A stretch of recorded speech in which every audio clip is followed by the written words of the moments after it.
Now, from the Signature Bank Studios. This is Chicago's Morning Answer with Dan Proft on AM 560. The Answer.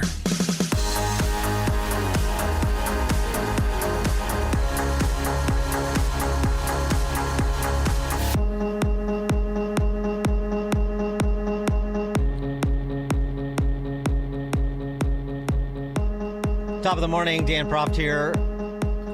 House Speaker Mike Johnson at a NRCC event offered the following comments on the murder of Sheridan Gorman and Chicago and Illinois more generally.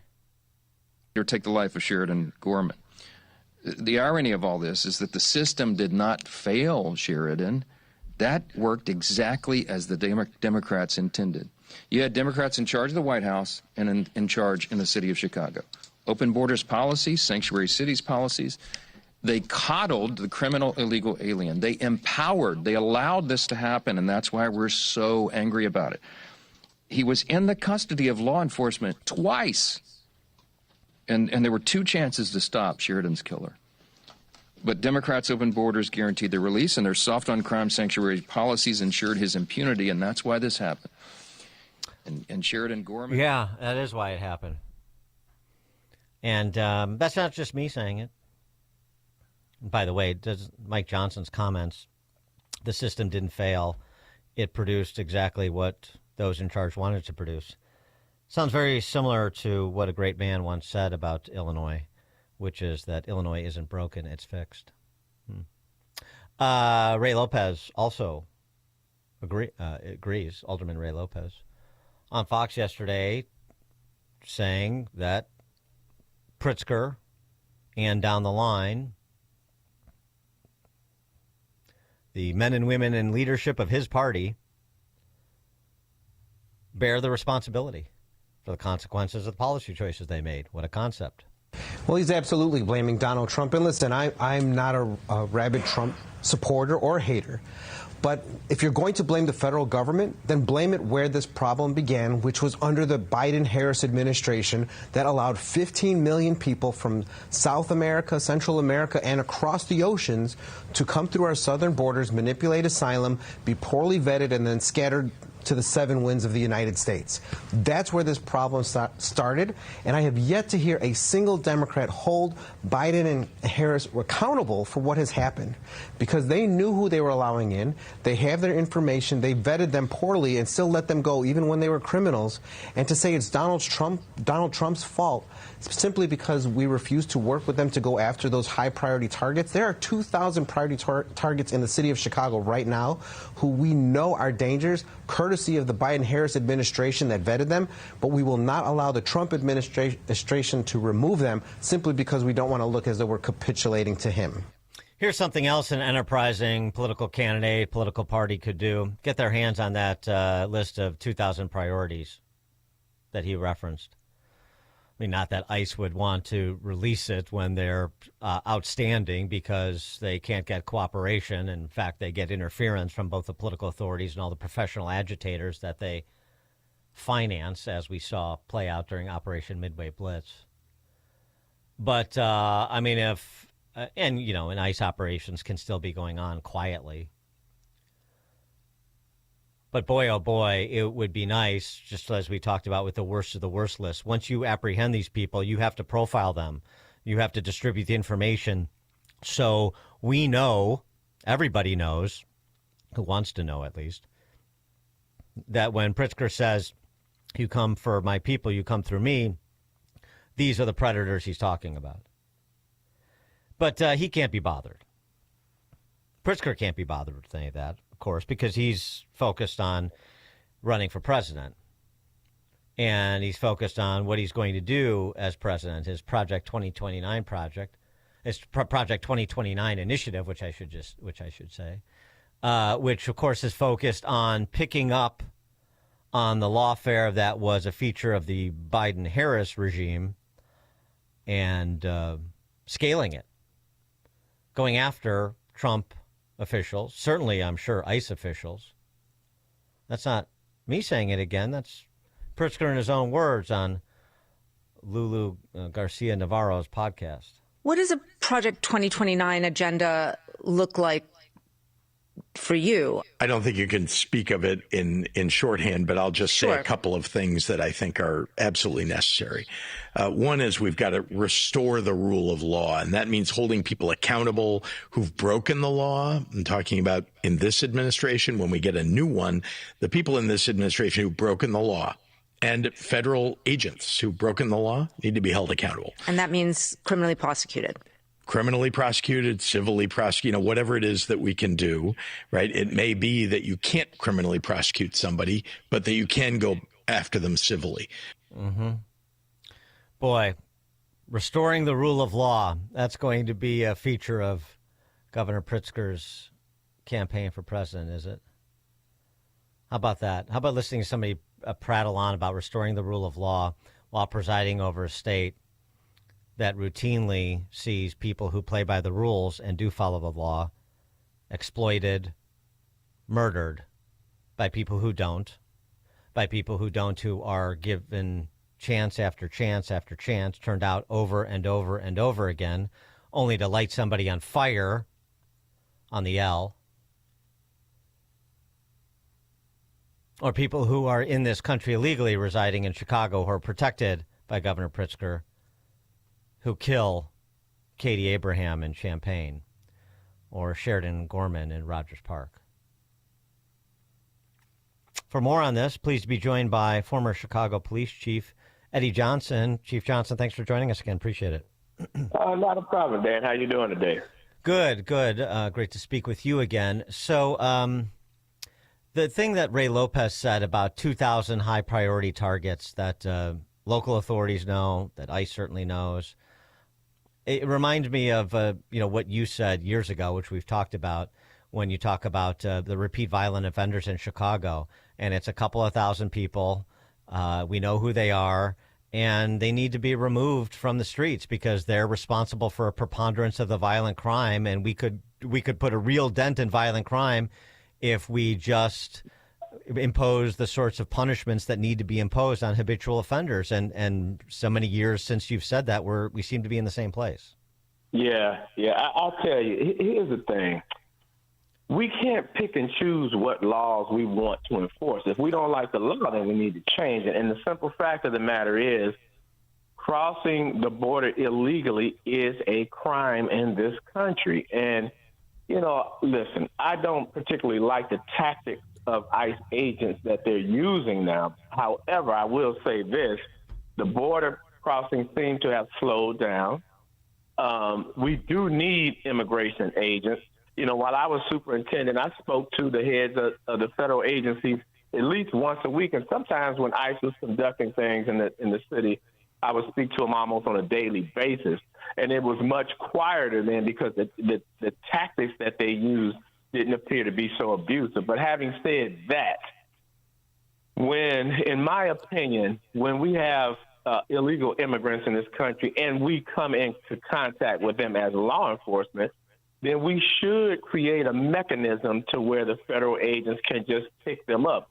Because I don't like the fact that we have anyone in this country committing crimes on top of the fact that they might be illegal immigrants. Now, I talk to people a lot about this.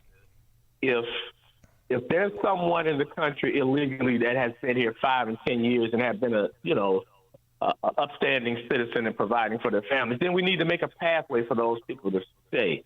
But look, the illegal immigrant thing, that is a thing, and it should be enforced, in my opinion. Well, here's what you said about, providing, if we're not going to formally cooperate with federal law enforcement because of the civilian political leadership here, then the least we can do is provide a pathway for federal law enforcement to do their job. I mean, that's the eminently reasonable position that actually is the position of the Trump administration. And Tom Homan has been saying that till he's blue in the face for years, going back to the first Trump administration. Let us in the jails, honor our detainer requests. You don't have to do anything, but don't actively impede the effort. Don't force us into the neighborhoods by releasing people that we have detainers on.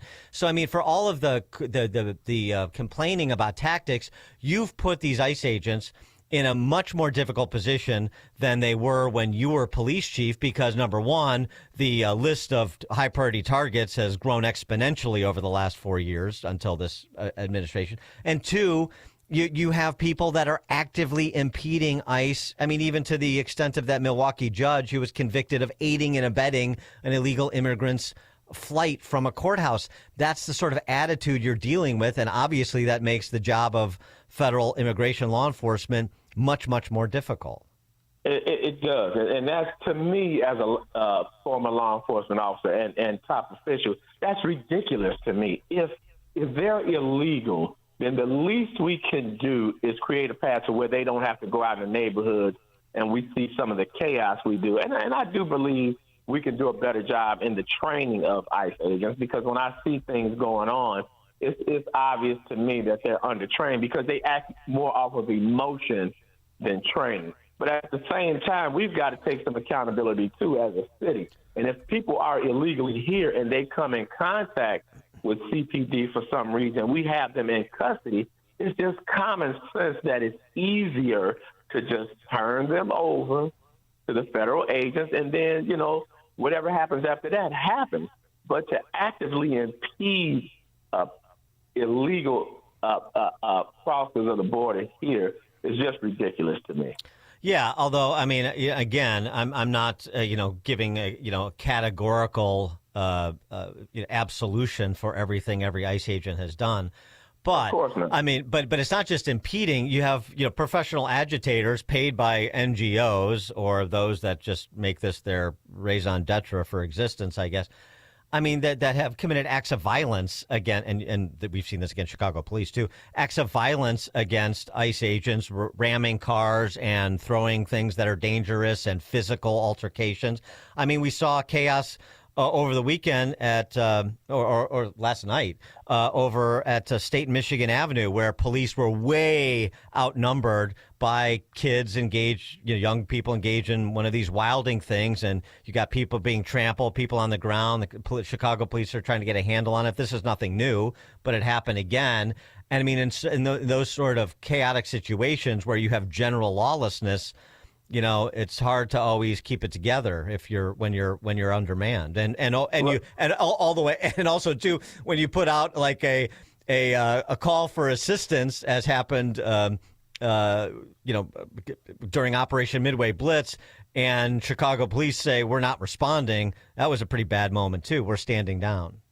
Yeah, I tell you, Dan, while I was superintendent, one thing that I ensured was, listen, federal agents are still citizens of this city. And, we did have a sanctuary ordinances then where we weren't supposed to assist them. And that's fine.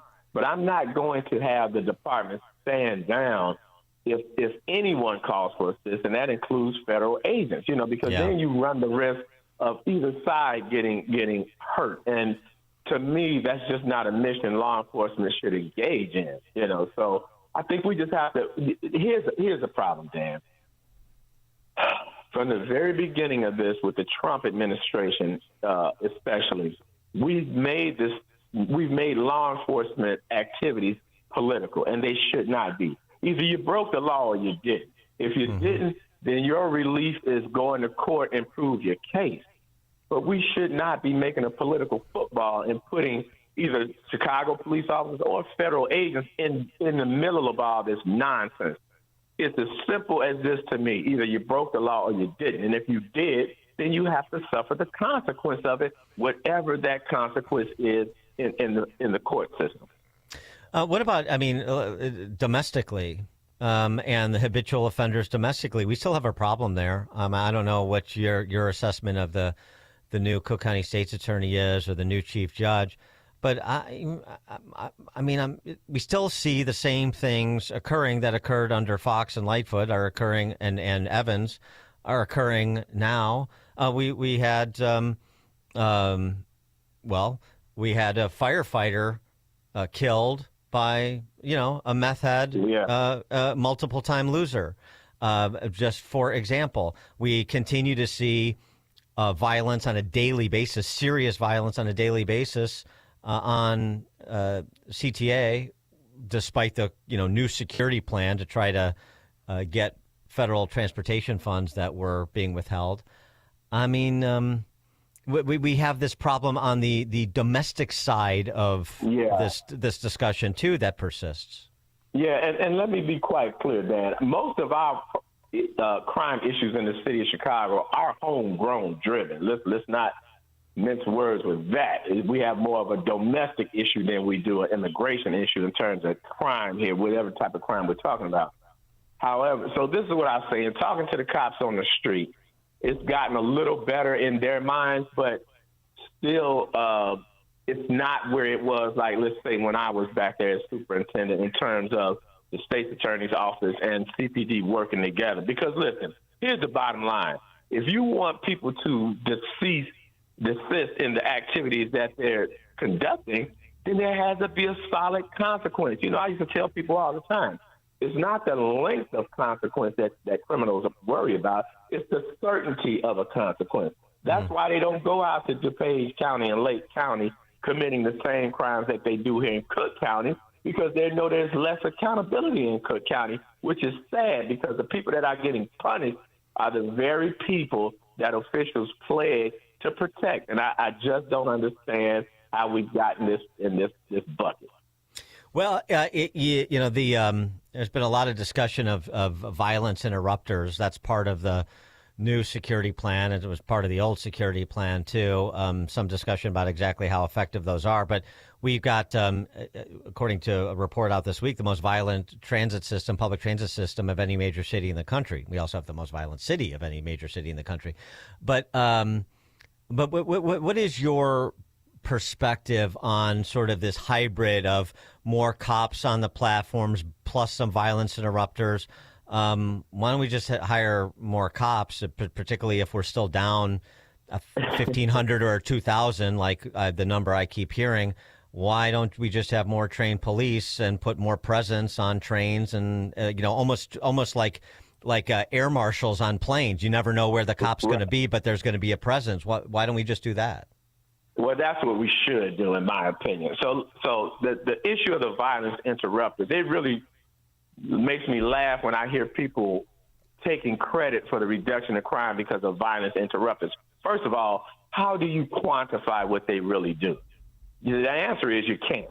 It's easy for them to say, well, we were out in Inglewood and now you see crime is down because of us. Now, that's a load of crap, in my opinion. Now, don't get me wrong. There may be instances where they do help. But if you really want to see a tangible difference in the reduction of crime, then you need to hire more police officers, let them work with the citizens and those community members in those communities, because that's the way that you get crime down. Now, the programs that are implemented will help at some point, but those are long-term goals. If you want to see short-term fixes to reducing crime, then you have to have more cops out there doing what they do and working with the community people at the same time. And on the other side of that, even if you had cops doing what they're supposed to do and prosecutors doing what they're supposed to do and judges doing what they're supposed to do, even if you had that, in Illinois, you still have the Safety Act. Should that be repealed?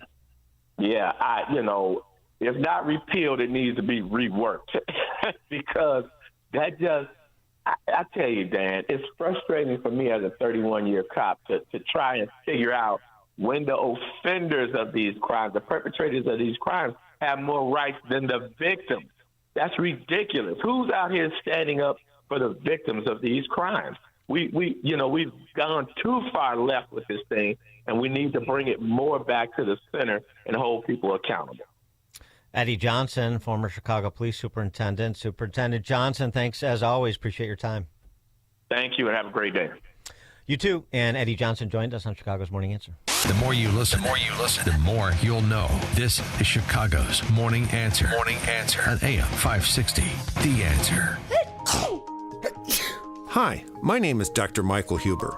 During cold and flu season, a nearby cough or sneeze can trigger a familiar dread, that helpless feeling of being defenseless against an invisible viral threat. But what if you could change the narrative?